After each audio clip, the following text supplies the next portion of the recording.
नमस्कार। आज हम एक महत्वपूर्ण मामले की बारे में बात करने के लिए आए हैं और ये ऐसा मामला है, इसमें बहुत सारे लोग इससे प्रभावित हैं। और ये मामला है कि दिल्ली एनसीआर में जो गाड़ियों की एज है वो पेट्रोल की गाड़ी की 15 साल और डीजल की गाड़ी की 10 साल ये निर्धारित किया है। इस मामले को सुप्रीम कोर्ट में चैलेंज किया गया है। बहुत ही महत्वपूर्ण विषय है और इससे सभी लोग पीड़ित हैं। गाड़ी बिल्कुल ठीक ठाक होती है और बेटर होती है, बिल्कुल नई की नई, परंतु उसकी एज हो जाती है और 2 कौड़ी की भी नहीं रह पाती। तो इस मामले को उठाया है एक रिट पटिशन में। रिट पटिशन नंबर है 13029 ऑफ 1985। ये ऑलरेडी चला हुआ है काफ़ी सालों से। इसी में एप्लीकेशन डाली है Naga Lakshmi Narayan versus union of India in MC Mehta versus union of India. ये एमसी मेहता वाला केस 1985 से लगातार चला आ रहा है और जितने भी ये ऑर्डर हुए हैं पॉल्यूशन के, इसके, वो सारे के सारे इस एमसी मेहता केस में ही हुए हैं।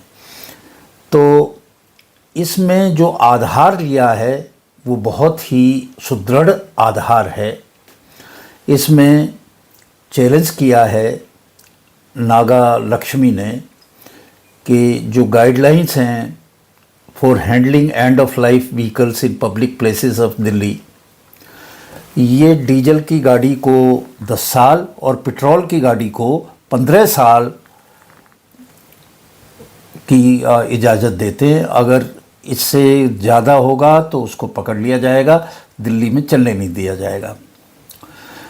अब इन्होंने कहा कि इस तरह का ब्लैंकेट बैन, इस तरह का ब्लैंकेट व्हीकल स्क्रैपेज पॉलिसी जो है गलत है।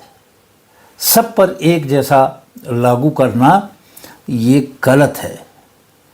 और ना तो इसमें फिटनेस देखी है गाड़ियों की और ना ही उसका प्रदूषण लेवल, बस एज के आधार पे उसको बैन कर दिया, जो एकदम ही गलत है। तो ये जो है मुकदमा, जो एप्लीकेशन इन्होंने इसमें डाली है, इसमें कहा है स्पष्ट रूप से कि हमारे देश के संविधान के आर्टिकल 301 की ये सीधे सीधे वायलेशन है। वायलेशन क्या है? सेक्शन 300A जो है वो कहता है कि भाई आप किसी की प्रॉपर्टी से उसको महरूम नहीं कर सकते, उसको प्रॉपर्टी से हटा नहीं सकते हो except by authority of law. और उसके लिए भी एक प्रोसीजर है जो हर एक केस में अलग अलग करना चाहिए। ब्लैंकेट बैन नहीं होना चाहिए। अब व्हीकल जो है प्रॉपर्टी है, बहुत बड़ी रकम दे के व्हीकल जो है ख़रीदा जाता है। तो इसमें उन्होंने 300A को आधार कहा कि हमारी प्रॉपर्टी है और प्रॉपर्टी से वंचित नहीं किया जा सकता। अब ये जो आर्टिकल 300A है ये स्क्रैपिंग के लिए कहता है। जो भी व्हीकल है, कोई भी व्हीकल हो, उसको पकड़ने के और उसको जो है स्क्रैप करने, इस चीज़ को इन्होंने चैलेंज किया है। जब व्हीकल को पकड़ते हैं, कोई भी जुडिशियल या क्वाजी जुडिशियल प्रोसेस जो है वो नहीं है और ना ही उचित मुआवजा दिया जाता है, जो कि वायलेशन है। जो वायलेशन है आर्टिकल 300A की, संविधान की। अब इसमें लीगल रिकोर्स होना चाहिए, और इसमें वो कहते हैं कि ये जो कॉन्स्टिट्यूशनल प्रिंसिपल्स हैं उसको ये वॉयलेट कर रहा है, क्योंकि व्हीकल चाहे इमिशन कर रहा है कि नहीं, उतना प्रदूषण कर रहा है या नहीं कर रहा है, आपने सबको एक जैसा एक लठ से हाँक दिया। अब ये जो गाइडलाइंस आई हैं, ये सुप्रीम कोर्ट का ही ऑर्डर था अक्टूबर 29 2018 का, और ऑर्डर था एनजीटी का 7 अप्रैल 2015, जिसके आधार पे ये निश्चित किया कि 10 साल उम्र होगी पेट्रोल के व्हीकल की और 15 साल होगी 10 साल होगी डीजल के, और पेट्रोल के व्हीकल की होगी 15 साल एनसीआर में।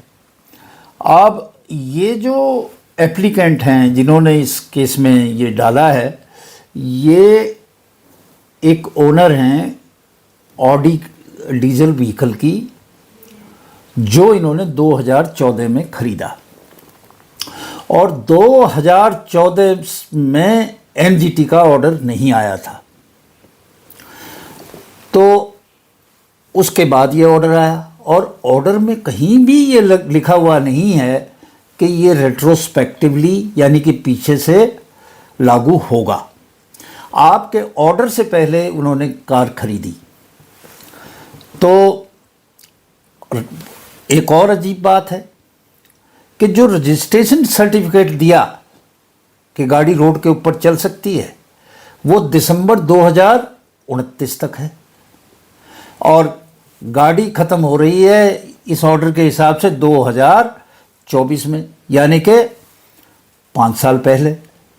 भाई आपने रजिस्ट्रेशन सर्टिफिकेट में उसकी जो वैलिडिटी है वो दिसंबर 2029 क्यों करी? आप उसमें 15 साल का करते हैं, उसमें जो रोड टैक्स है वो 15 साल का करते हैं, और उसका इस्तेमाल नहीं करने देते, उसके 5 साल पहले ही उसको स्क्रैप कर देते हैं। ये कौन सा कानून है भाई?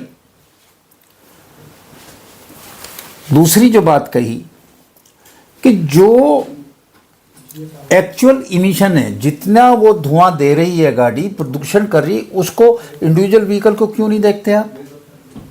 अजीब सी बात है। बहुत अच्छे मेंटेन्ड व्हीकल हैं, और 10 साल में तो व्हीकल का कुछ बिगड़ता भी नहीं है, आप सब लोग जानते हैं। एक और बड़ी बात इन्होंने कही कि BS6, BS3 और BS4, BS3, 4 और 6, 3 जो है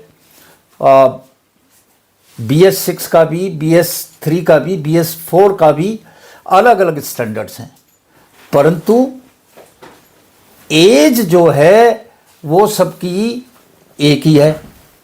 एज सबकी एक ही है, एज सबकी एक ही है। भाई जब फिर आपने अलग अलग ये जो स्टैंडर्ड्स है ये क्यों किए? BS6 अलग है, BS3 अलग है, BS4 अलग है, और व्हीकल की एज 10 और 15 साल तीनों में एक जैसी है। इसका क्या मतलब? फिर इन स्टैंडर्ड्स का है जो भारत स्टैंडर्ड्स हैं, इनका फ़ायदा क्या है? तो ये जो रूल है इसमें बहुत सारी डिस्क्रिपेंसी हैं जो इन्होंने गाइडलाइंस की हैं, और ये डिसप्रोपोर्शनेटली अफेक्ट करता है व्हीकल ओनर को। जो परचेज करता है अपनी कार, उसको फाइनेंशियल लॉस करता है, और उस गाड़ी का पूरा इस्तेमाल नहीं करने देता। उसका जो है, जो उसका टाइम बचता है, रजिस्ट्रेशन जब आपने 15 साल का किया है तो आप 10 साल में कैसे उस व्हीकल को स्क्रैप कर सकते हो? 5 साल का कंपनसेशन दो। ये सब चीज़ें नहीं है। अजीब सा सिस्टम है, इससे सभी दुखी है। इसमें ये जो सारी बातें इन्होंने कही कि भाई ये तो अजीब सी बात है। और ये सबसे ज़्यादा हिट कर रहा है मिडिल क्लास को, लोअर इनकम ग्रुप को, जो गाड़ी को उनकी स्क्रैप 10 साल में हो जाती है, 15 साल में हो जाती है, उनके पास पैसे नहीं हैं कि उस गाड़ी की जगह दूसरी गाड़ी रिप्लेस कर सकें। इतनी कॉस्ट बढ़ा दी है और ये नेशनल लॉस है। एक अच्छी कंडीशंस की गाड़ी और आप उनको ज़बरदस्ती जो है स्क्रैप करा रहे हैं। ये सबकी नॉलेज में है, सबकी चीज़ है। तो और रजिस्ट्रेशन फीस भी ले रहे हैं आप, और जितने दिन की रजिस्ट्रेशन फीस ले रही है उतने दिन गाड़ी का इस्तेमाल भी नहीं करने दे रहे हैं। ये क्या है भाई? तो ये जो है और स्पष्ट करता है कि आपने ये गाइडलाइंस एमसी मेहता में बनाई हैं कि जो इन्वायरमेंटल पॉल्यूशन है उस इन्वायरमेंटल पॉल्यूशन को रोकने के लिए। तो इन्वायरमेंटल पॉल्यूशन यहाँ कहाँ रुका? गाड़ी तो कोई पॉल्यूशन कर नहीं रही है। आपका क्राइटेरिया है केवल एज ही केवल आपका क्राइटेरिया है। आपने ये मान लिया है जो 10 साल की गाड़ी है वो पॉल्यूशन करेगी ही करेगी। ये कौन सा लॉजिक है?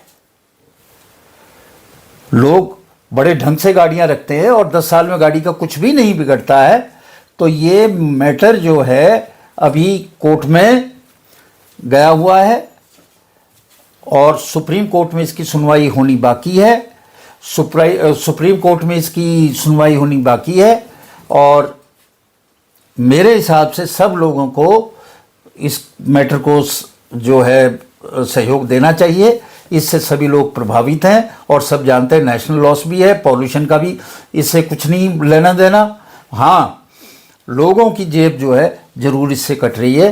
तो आज इन्हीं शब्दों के साथ मैं आपसे विदा लेता हूँ। नमस्कार।